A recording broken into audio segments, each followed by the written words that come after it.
She called 911 to teach me a lesson, never realizing the party in my backyard was full of cops. It was supposed to be a calm Friday night.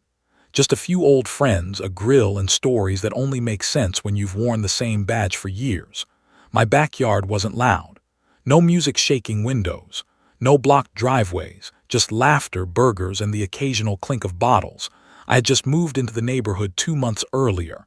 Clean lawns, identical mailboxes, and an HOA that took itself very seriously. I knew the type. I just didn't know how serious. That's when the shadow appeared by the fence. A woman in a pressed blazer, arms crossed, lips tight with purpose. "Karen, do you have permission for this gathering?" she demanded. I smiled. "It's my house." Her eyes narrowed. "We'll see about that." Karen introduced herself as the HOA president like it was a federal title, chin lifted, sunglasses pushed up like a badge of authority, her voice sharp and rehearsed as if she'd practiced this confrontation in the mirror. She rattled off bylaws about unapproved gatherings and community disruption, quoting section numbers nobody had ever heard of, waving her phone like a warrant. I stood there with a spatula in my hand, smoke curling from the grill, the smell of burgers and charcoal hanging warm in the air, and I did what any reasonable person would do. I nodded politely, smiled, even offered her a burger, told her we'd keep it down and wrap things up early. For a moment I thought that would be the end of it. It was. Her lips tightened, eyes scanning the yard like she was searching for evidence of some larger crime, and then she stepped back, deliberately creating distance, pulled out her phone, raised it high enough for everyone to see, and said loud enough for the entire yard to hear, "I'm calling 911. This looks suspicious." The music cut off mid-song as someone scrambled to pause the speaker. Conversations died instantly, and the laughter that had filled the yard just seconds earlier evaporated like smoke in the wind. Plates froze halfway to mouths, beers lowered slowly, and the only sound left was the faint sizzle of meat on the grill. One of my friends raised an eyebrow in disbelief. Another smirked like he was watching a bad reality show, and someone near the fence whispered, "Is she serious?" I didn't stop her. I didn't argue. I didn't plead. I just watched as she paced a few steps away, giving the dispatcher an exaggerated play-by-play, her voice dripping with concern as she described a large group, possible alcohol, and menacing behavior, glancing back at us like we were about to riot instead of debating which sauce was better. A few neighbors peeked through blinds, phones already out, the kind of curiosity that feeds on drama, and I could feel the tension settle over the yard like a heavy blanket. Kids were quietly ushered inside, conversations shifted to murmurs, and I noticed how Karen's shoulders relaxed as she spoke, like this was the moment she'd been waiting for, the escalation that proved her importance. She ended the call with a sharp nod, slipped her phone back into her purse and crossed her arms, planting herself at the edge of my driveway like a guard at a checkpoint. Minutes passed, stretching longer than they should have, the sun dipping lower, casting long shadows across the lawn. Then the sound came, sirens, not distant but close, approaching fast. Karen's mouth twitched into something that looked dangerously close to a smile. The first patrol car rolled up, then another, lights flashing red and blue across the houses, reflecting off windows and parked cars, turning my quiet street into a scene that felt wildly out of proportion. Officers stepped out, calm but alert, hands resting near their belts, eyes scanning the yard, the grill, the people standing awkwardly with paper plates. Karen rushed forward, launching into her story before anyone asked a question, gesturing wildly toward my house, toward the guests, toward the grill like it was a weapon. The lead officer listened, nodding slowly, then turned to me and asked, "Sir, what's going on here?" I took a breath, wiped my hands on a towel and told him the truth, that it was a small get-together, friends from work, some neighbors, burgers, and music, nothing more. He looked around, taking in the scene, the lack of chaos, the absence of anything even remotely criminal, and something in his expression shifted from alert to unimpressed. He asked Karen a few clarifying questions, each one deflating her story a little more, and when she insisted it was suspicious, he raised an eyebrow and asked, "Ma'am, what exactly is suspicious about people eating hamburgers?" A couple of my friends couldn't help it. They snorted, quickly covering their mouths. Karen bristled, launching into another rant about authority and rules, but the officers were already spreading out, speaking quietly to guests, checking IDs out of pure procedure, finding nothing. One officer accepted a bottle of water from my cooler, another complimented the smell of the grill, and the tension began to crack. Then the unexpected happened. A fourth car pulled up unmarked and out stepped a senior officer, someone who clearly outranked the rest. He spoke briefly with the others, glanced at Karen, then asked for her name. The moment she said it, his expression changed, recognition flashing across his face. "You're the HOA president from Maple Ridge, right?" he asked. Karen straightened, pride swelling. "Yes, that's correct." He nodded slowly, then said, loud enough for everyone to hear, "We've had multiple calls from your association this month. None of them have resulted in any violations." The yard went dead silent again, but this time it wasn't fear, it was anticipation. He turned to me, apologized for the interruption, and told us we were free to continue as long as we kept things reasonable, which we already were. Then he turned back to Karen and calmly explained that calling 911 for non-emergencies could be considered misuse of emergency services, especially when there was no immediate threat. Her face drained of color, the confidence leaking out of her posture, arms slowly uncrossing as if she wasn't sure what to do with them anymore. Neighbors who had been watching from afar stepped closer, whispers growing louder, and I saw something shift in the crowd. A collective realization that this wasn't about safety or rules, it was about control. The officers left one by one, lights off this time, the street returning to normal as quickly as it had been disrupted. Karen stood there for a moment, alone, eyes darting, then turned sharply and walked away without another word. The music came back on, softer this time, laughter cautiously returning, and someone handed me a fresh beer. As I flipped another burger, the adrenaline slowly drained from my system, replaced by a quiet certainty. I hadn't stopped her, and I hadn't needed to. She had wanted a scene, wanted power, wanted to remind everyone who she thought she was. Instead, she'd given us all a preview of exactly how far she was willing to go, and I had a feeling this was only the beginning.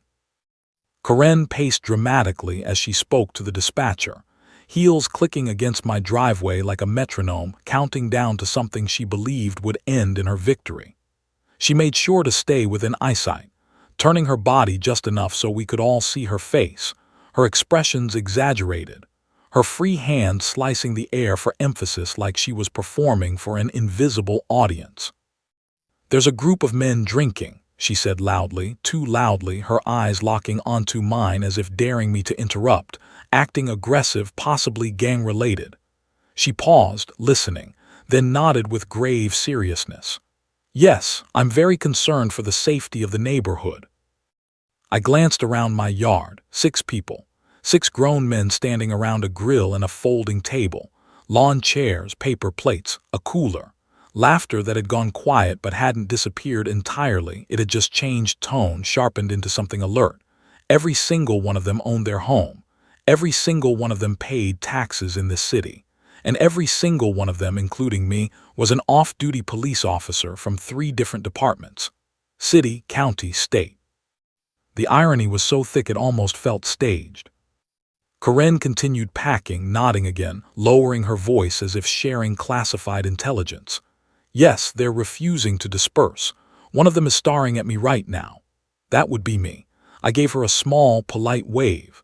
She scowled and turned her back, hand over the phone's microphone like she was shielding the dispatcher from my alleged menace. "I think they might be armed," she added, after a beat, inventing escalation out of thin air. That did it, not outwardly. No one moved, no one spoke, but something shifted in the air. I saw it in the way Mike straightened his shoulders, the way Hernandez quietly set his drink down, the way Officer Blake's jaw tightened just enough to show he was filing this away for later. We'd all responded to enough bogus calls to recognize one being born in real time. Karen wasn't scared. She was excited. This wasn't about safety. This was about power. About pushing a button and watching uniforms appear on command. She hung up with a satisfied smile, sliding her phone into her purse like a weapon safely holstered after use. "They'll be here soon," she announced, chin lifted, eyes sweeping over us like she was inspecting suspects in a lineup. I nodded. Great. That single word seemed to confuse her more than if I'd argued. She blinked, thrown off by the lack of resistance, clearly expecting panic, apologies, maybe even people scrambling to leave. Instead, Mike chuckled under his breath. Blake raised an eyebrow. Hernandez leaned back in his chair and crossed his arms. Someone quietly turned the grill heat down. Calm, controlled, almost serene. Karen mistook that calm for fear. She planted herself near the edge of the driveway, arms crossed again, foot tapping as she waited for the show to begin. Curtains twitched in nearby houses. A garage door across the street lifted halfway, then stopped. Phones came out.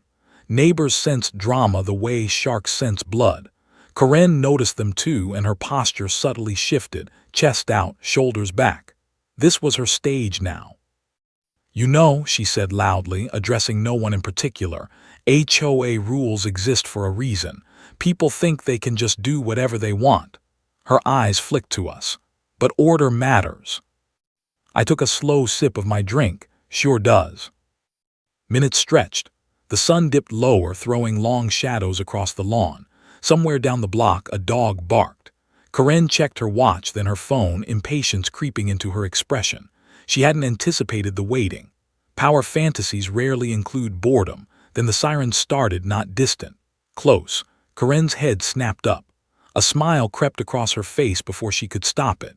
Red and blue lights washed over the street as the first patrol car rolled in, followed by a second, then a third. Tires crunched on gravel, doors opened, radios crackled. Karen surged forward like she'd been summoned. "Officers, over here," she called, waving her arm. "I'm the one who called." The officers stepped out, scanning the scene, 6 men, relaxed but attentive. A grill, lawn chairs, no shouting, no weapons, no chaos. Their body language softened immediately, the way it always does when reality doesn't match the dispatch description. Karen launched into her story before anyone could stop her. "They've been drinking all afternoon, very aggressive, refused to comply when I asked them to stop. I feared for my safety." The senior officer listened, face neutral, then turned to me. "Sir, can you tell me what's going on?" I set my drink down. "Just a barbecue, friends from work. We're keeping it quiet." "IDs?" he asked, routine. "Of course." We handed them over one by one. The shift was immediate. Eyebrows lifted, a pause too long to ignore. The officer looked at the first ID, then the second, then the third. He glanced up, eyes moving across our faces again, this time with a different kind of focus. Recognition sparked. Sergeant," one of the younger officers said quietly, holding Mike's ID a little closer. "You might want to see this." Karen noticed the change and frowned. "What's taking so long?" she snapped. "Aren't you going to do something?" The sergeant ignored her, flipping through the IDs again. "You guys all work together." "Sometimes," Mike said calmly. "And you called this in as gang-related?" the sergeant asked, turning slowly toward Karen. She stiffened. "That's what it looked like." The sergeant exhaled through his nose. "Ma'am, these are all law enforcement officers." Silence fell like a dropped glass. Karen's mouth opened, closed. That can't be right." Hernandez smiled, friendly but unmistakably firm. "Afraid it is." The younger officers shifted uncomfortably now, understanding the full picture. A false report, escalation language, no threat, no violation, just an HOA president abusing 911 because she didn't like a barbecue. The sergeant turned back to Karen. "Do you understand that misusing emergency services is a serious issue?" "I was just being cautious," she stammered. "Cautious would have been calling the non-emergency line," he replied evenly. "Or your HOA lawyer, not claiming gang activity." Neighbors were openly watching now, phones held high, whispers spreading fast. The sergeant handed our IDs back. "You're good to go," he said to us. "Enjoy your evening." Then to Karen, quieter but far more dangerous in tone, "We're going to have a separate conversation."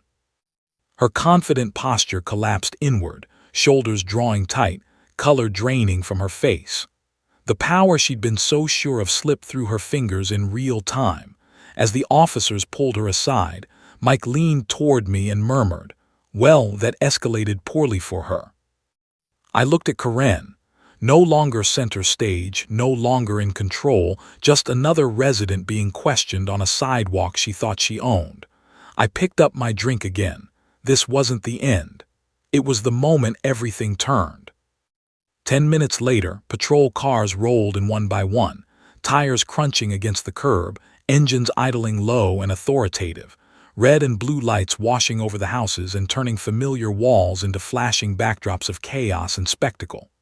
Doors opened almost in unison, radios crackled, boots hit pavement, and Karen practically skipped toward them, her earlier impatience replaced by giddy anticipation. "Officers! Thank goodness!" she exclaimed, waving both arms as if she were greeting rescuers at sea. She launched into motion so fast she nearly tripped over the edge of the sidewalk, already rehearsing her victory speech in her head, already imagining us being lectured, fined, embarrassed, maybe even hauled away for daring to exist without her approval. The first cop out of the car took 3 steps forward, scanned the yard, and froze mid-stride.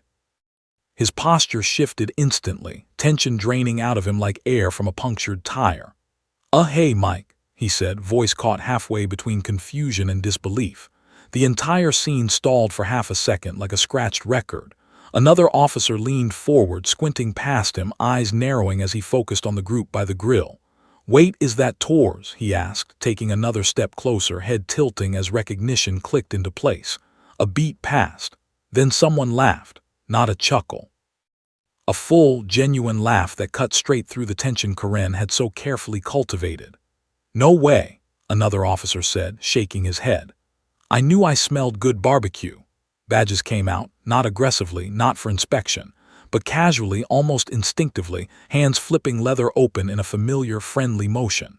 Handshakes followed immediately, firm grips and claps on shoulders, the kind shared by people who had stood together in far worse situations than a backyard cookout. "Damn, Mike, look at you," one officer said, grinning. "Retirement treating you well, huh?" Mike laughed, spreading his hands. "No paperwork, no night shifts, and nobody shooting at me. Can't complain." Tors stepped forward, shaking another hand.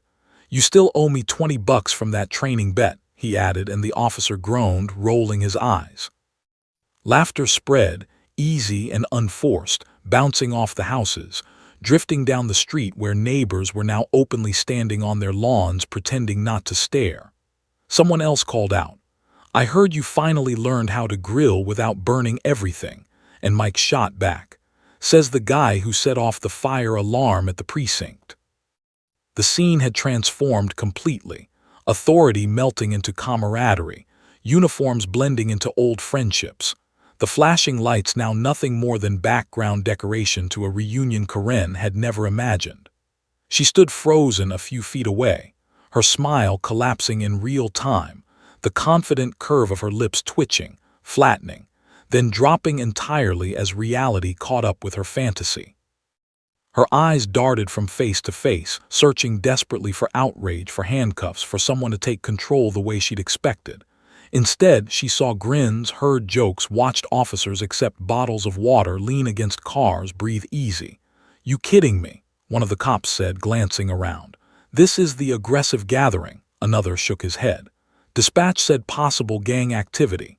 He laughed again, louder this time. "Yeah, the grilling dad's gang." Karen finally found her voice, thin and sharp with panic. "Excuse me," she snapped, stepping forward. "I'm the one who called. There's been a misunderstanding." The senior officer turned to her slowly, amusement fading into something calmer, heavier.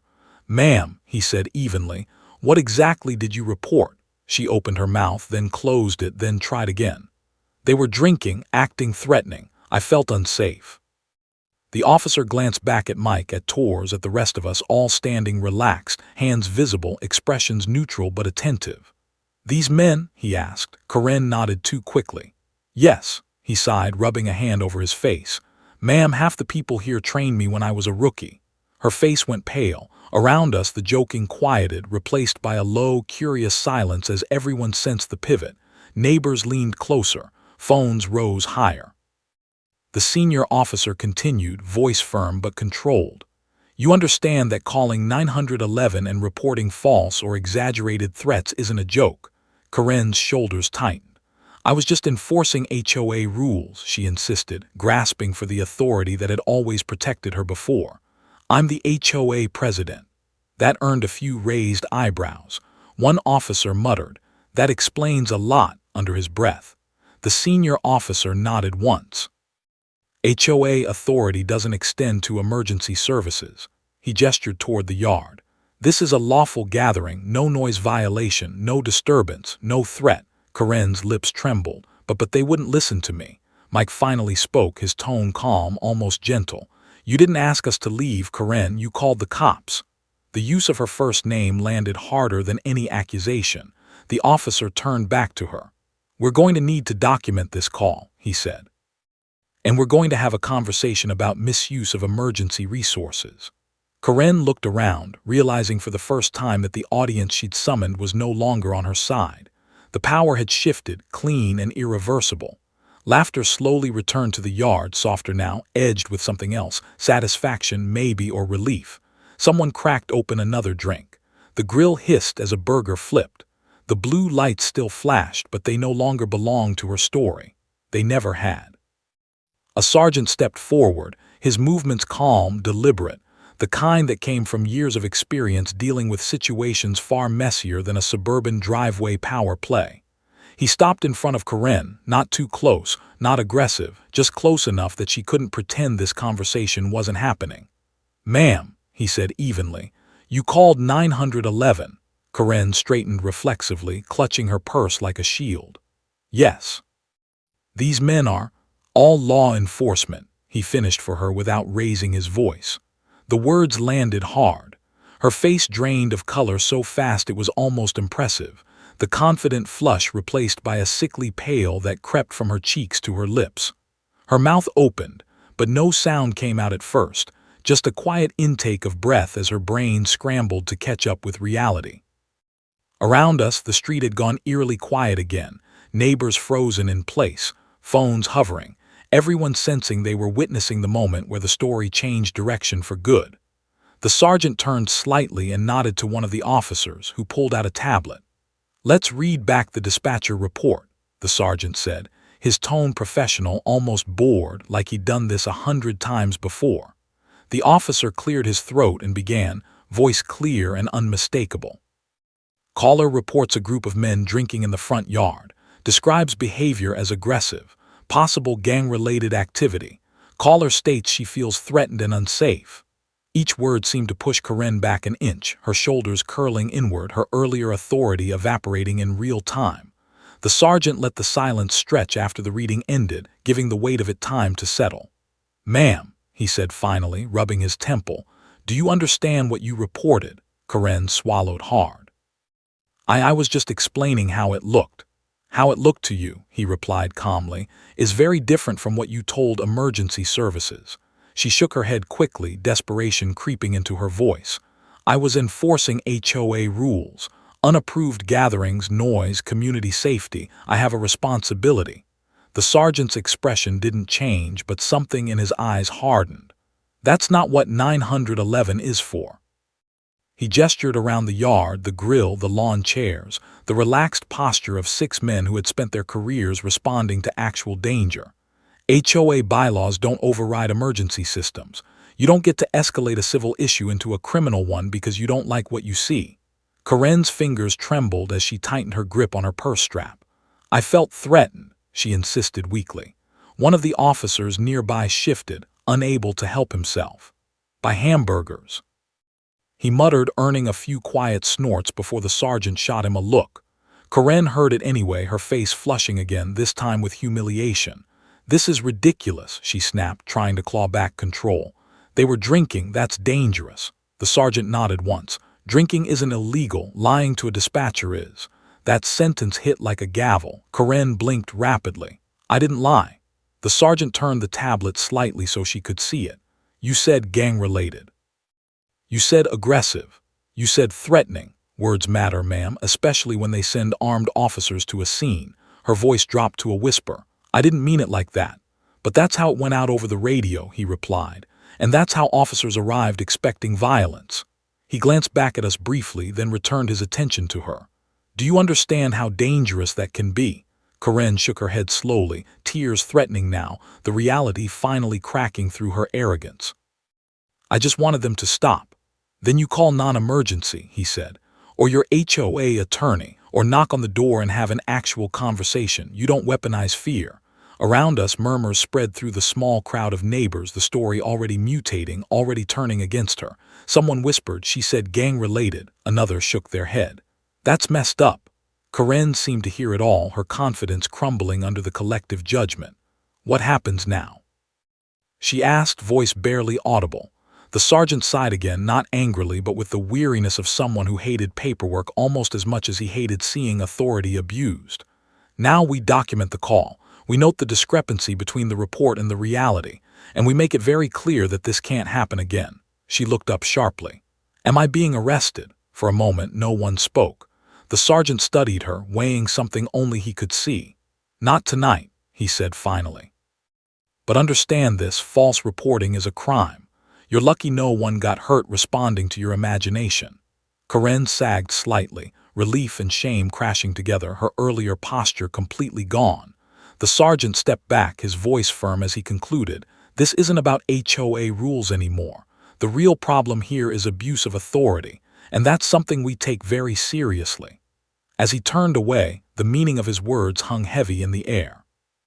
Karen stood alone on the driveway, stripped of the power she'd leaned on for so long, while behind her the grill sizzled, laughter slowly returned, and the evening reclaimed itself. Karen's world shifted in a way she hadn't anticipated, and it happened faster than she could blink. Within hours, citations began arriving at her doorstep, crisp and official, stamped with authority she couldn't argue with or wave away. The first citation cited misuse of emergency services, a formal reminder that the 911 system was not a tool for personal vendettas or HOA ego trips. She stared at it like it was a foreign language, flipping the paper over and over, trying to find a loophole, a technicality, some phrase she could twist to her advantage. There wasn't one. Then came the second citation, this one for harassment, specifically directed at individuals who had been on their own property, minding their own business. This one stung differently. Unlike the first, it wasn't just a bureaucratic slap on the wrist, it was personal. It referenced her specific actions, her phone call, the words she had chosen, the panic she had tried to manufacture. The letter was professional, clinical even, but every sentence carried weight, each paragraph a mirror reflecting her behavior back at her in sharp, unforgiving clarity. The HOA board was notified immediately, formal emails flying through their internal system, documenting not just the events of that evening, but the pattern of behavior Karen had exhibited over the previous months. And as the news spread quietly through city channels, someone somewhere else also received notice. The municipal authorities. City officials read the reports with raised eyebrows, shaking their heads at the audacity, the lack of judgment, the sheer absurdity of turning emergency services into a weapon for petty neighborhood disputes. It became clear rather quickly that this wasn't her first so-called emergency call. Past incidents surfaced, quiet little whispers and reports tucked away in files labeled suspicious activity or citizen complaints, incidents where Karen had overreacted, escalated, or misrepresented situations in her neighborhood. Most had been ignored or resolved quietly because the targets had not been prepared to defend themselves, or because they didn't have the authority or confidence to challenge her. This time, however, she had miscalculated. She had aimed her false report squarely at people who knew the law, understood procedure, and could trace the implications of her actions from dispatch to street. The irony wasn't lost on anyone paying attention. Officers involved were required to submit statements, document their arrival, their observations, and the fact that the aggressive gang she had described consisted entirely of law enforcement personnel relaxing at a private barbecue.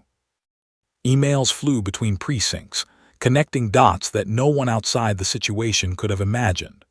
Statements from neighbors, once casually whispered behind curtains, were now formal testimonies detailing Corinne's behavior, her packing, her dramatics, her insistence that 911 be called despite all evidence suggesting no threat existed. The documentation piled up, growing into a paper trail that would follow her for months. An investigation was officially opened.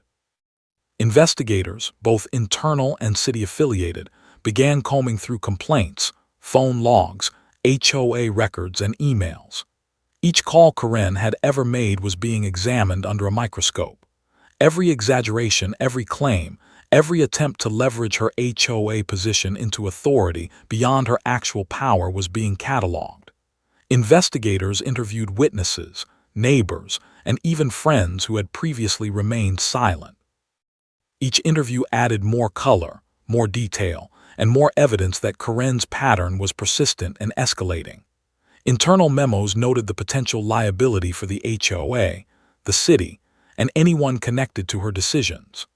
Legal departments debated possible civil and criminal consequences, noting that misuse of emergency services is not only dangerous, but could result in fines, mandatory training, or even criminal charges depending on intent and impact. Socially, Corinne's standing in the community began to crumble almost immediately. People who had once nodded politely at her warnings now avoided her gaze, whispered behind hands, and crossed the street to avoid unnecessary interaction. The local newsletter, which had once carried her announcements and HOA updates with unquestioned authority, now featured subtle but pointed references to community responsibility and the appropriate use of local resources. The first meeting of the HOA after the incident was tense, a room filled with murmurs and uncomfortable glances. Board members spoke quietly among themselves, comparing notes on prior complaints and reviewing Corinne's history. Even allies she thought she had found themselves hesitant, unsure whether defending her was worth the growing liability or the attention from city authorities. Corinne tried to maintain her composure, standing at the podium with her notes in hand, attempting to project confidence and control.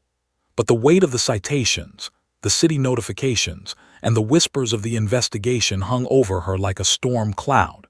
Every word she tried to speak was met with polite nods, some blank stares, and a few pointed questions that made it painfully clear the tide had shifted.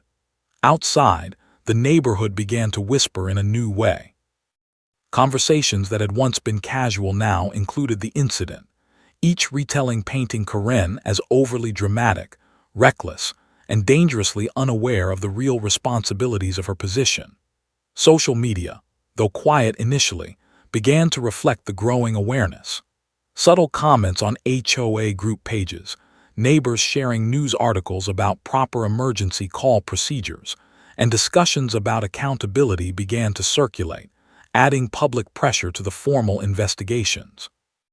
The city's legal department drafted memos recommending further review of Corinne's actions, including a proposal for mandatory training, probationary monitoring within the HOA, and, in extreme cases, criminal referral if any additional evidence surfaced. The officers who had responded continued their paperwork, ensuring that the incident was fully documented from every angle.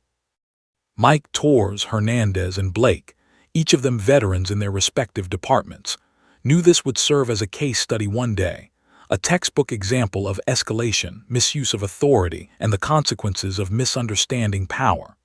Meanwhile, Corinne sat at home, surrounded by the papers, emails, and notifications that had arrived in the last 24 hours. Her earlier sense of control, the smugness that came from believing she had summoned the law itself, was gone. In its place was confusion, fear, and a dawning realization that her actions had consequences far beyond her imagination. She reread the citations, the official language of harassment and false reporting, the clear delineation of her missteps. She checked the city notifications again, wondering if they had made a mistake, if it was possible she could argue or negotiate her way out. Every attempt at rationalization faltered. Every imagined loophole evaporated under the weight of documented reality. By evening, the investigation had already gained momentum. Officers submitted their reports, the city began compiling documentation, and the HOA board scheduled meetings to address the internal ramifications. Karen realized, perhaps too late, that this was bigger than a single barbecue, bigger than a single phone call. She had underestimated the reach of those she had targeted, underestimated the system she tried to manipulate, and underestimated the consequences that inevitably follow when authority is abused. The citations, the notifications, and the investigation were only the beginning. Every detail was now recorded, every action scrutinized, and the story of her false alarm would follow her far longer than she could have predicted. Her attempts to maintain control had failed. The real problem was no longer the barbecue, the neighbors, or even the officers. It was herself. The consequences were real, tangible, and unavoidable, stretching ahead like a long, unbroken line of accountability she had to face whether she liked it or not. The storm had begun, and Karen had nowhere to hide. Within weeks, the change in the neighborhood was palpable, like a heavy fog finally lifting after months of suffocating tension. Karen had been removed as HOA president, a formal vote taken in a hurriedly called emergency meeting, the results unanimous. The board had cited her repeated misuse of authority, the documented false emergency calls, and her pattern of harassment toward residents. Official letters arrived at her house, crisp and impersonal, but carrying a weight that no amount of denial or defiance could erase.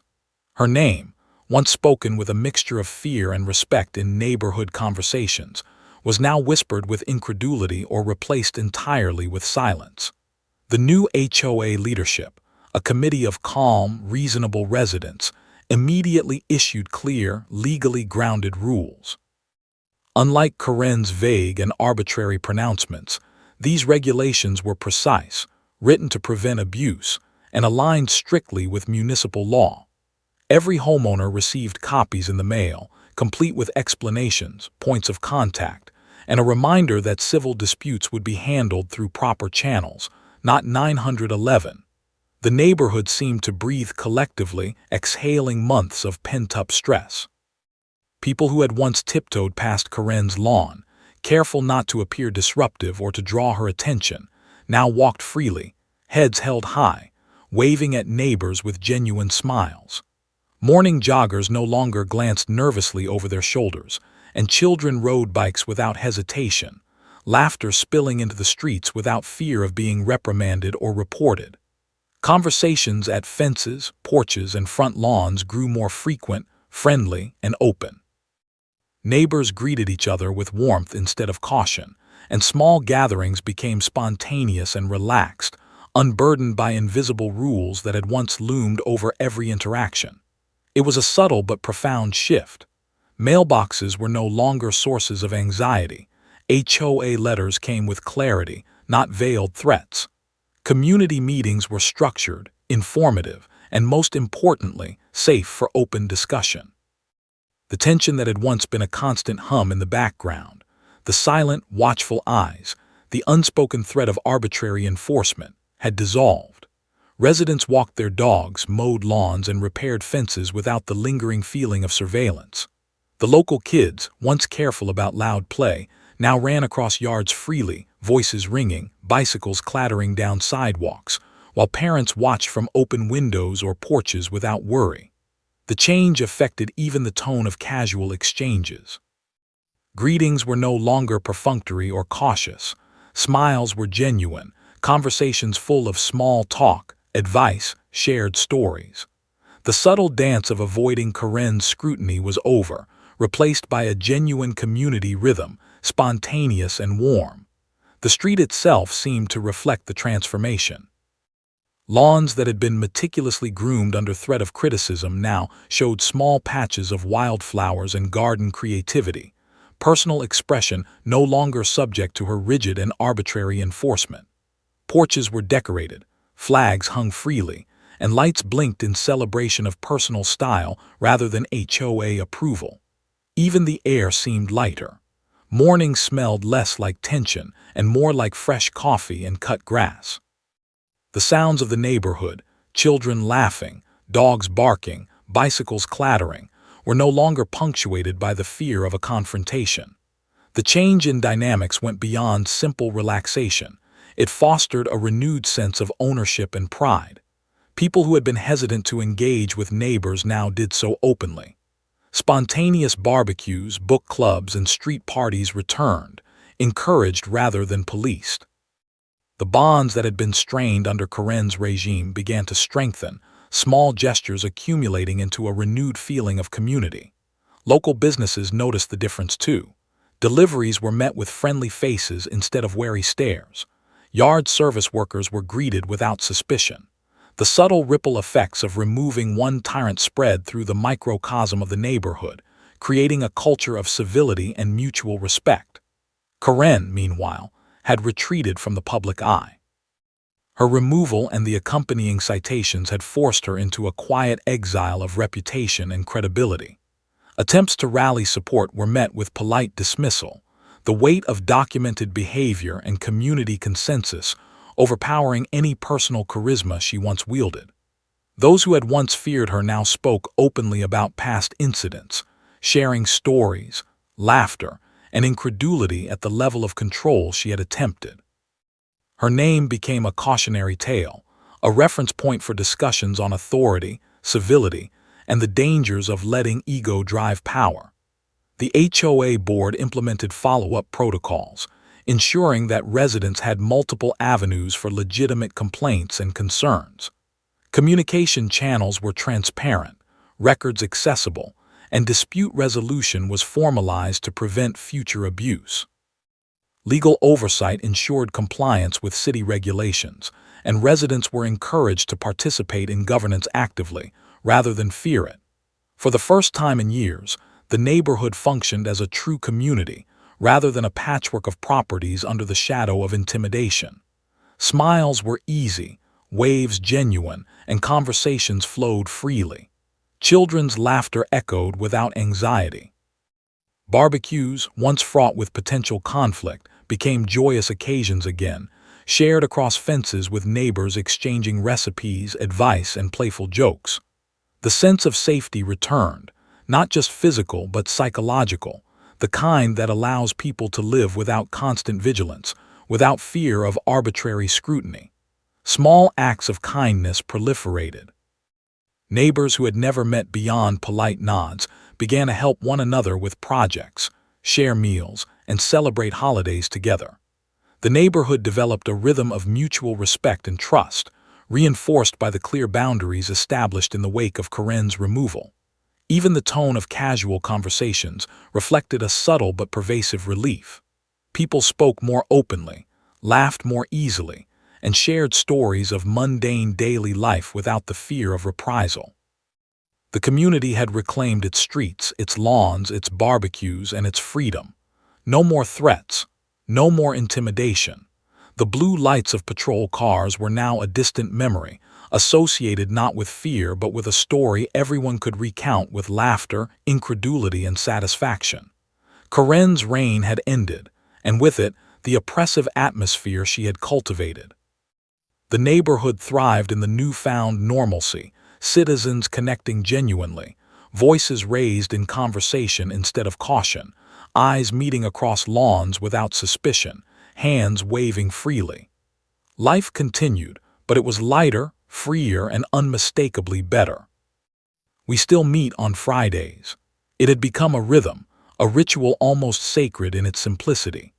The week's stress seemed to melt away the moment the grill was fired up, smoke curling into the sky like a signal of peace, a declaration that, for a few hours, this was our territory, our sanctuary.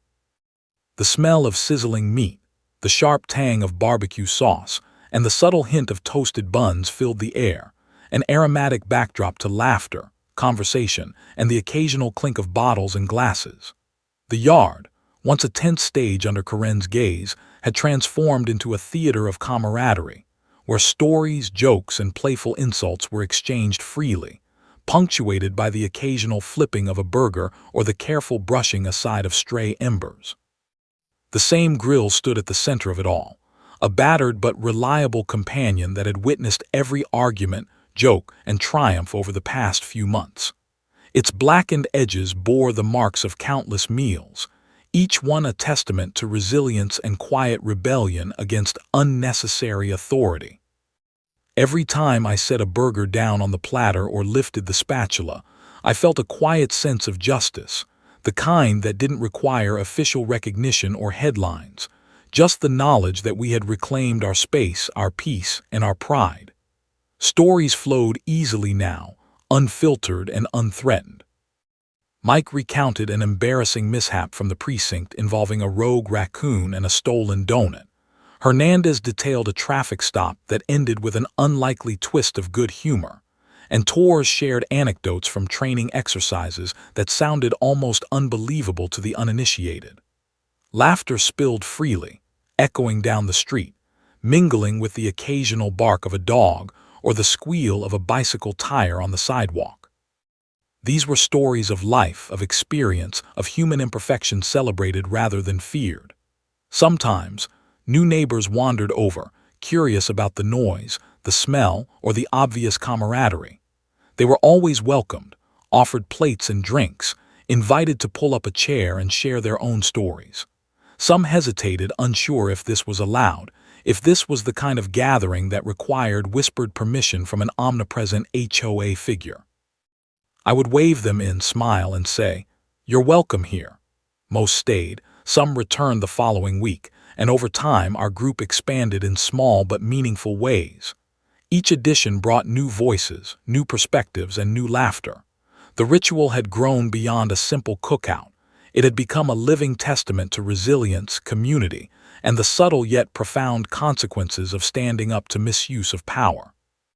And every now and then, amidst the laughter and conversation, someone would glance nervously at the fence or down the street and ask, almost sheepishly, "Is it okay if we're a little loud?" The question hung in the air for a moment, a fleeting shadow of the fear that had once dominated these streets.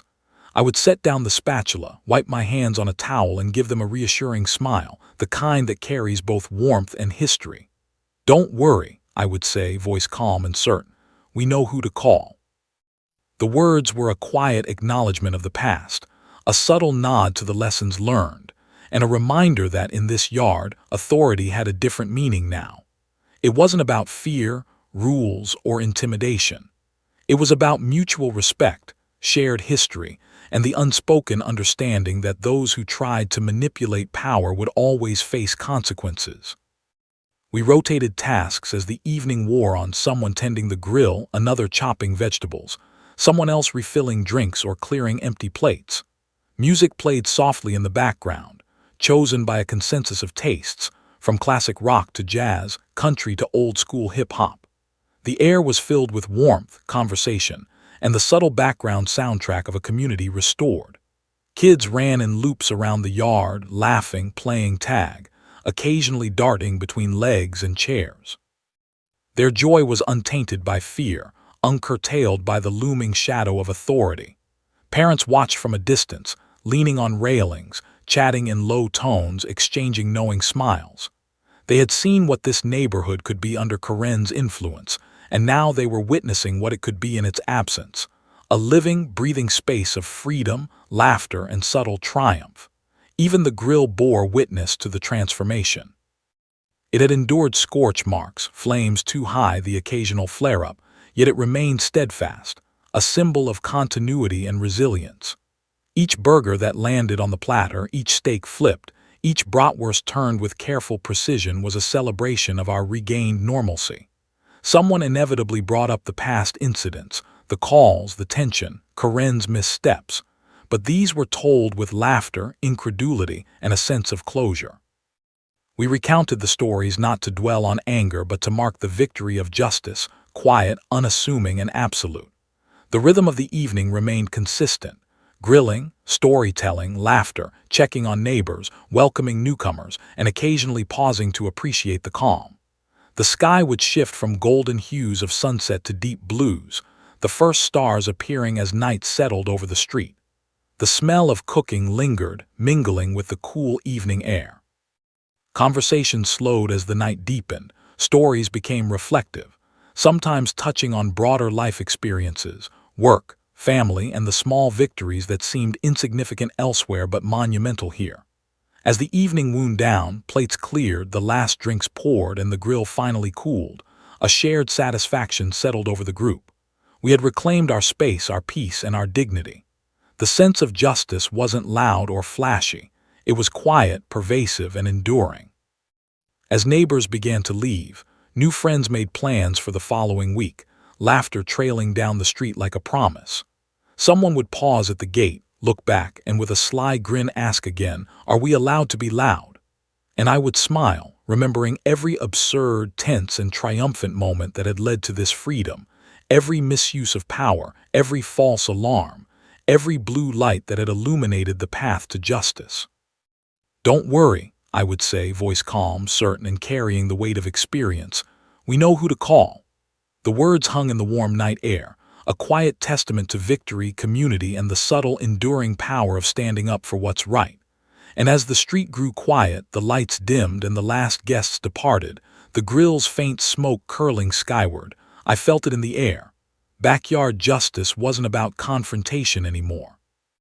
It was about peace, laughter, community, and the undeniable truth that those who tried to intimidate and misuse authority would always find themselves outmatched by quiet resilience, careful observation, and a group of people who knew the law and each other better than anyone else ever could.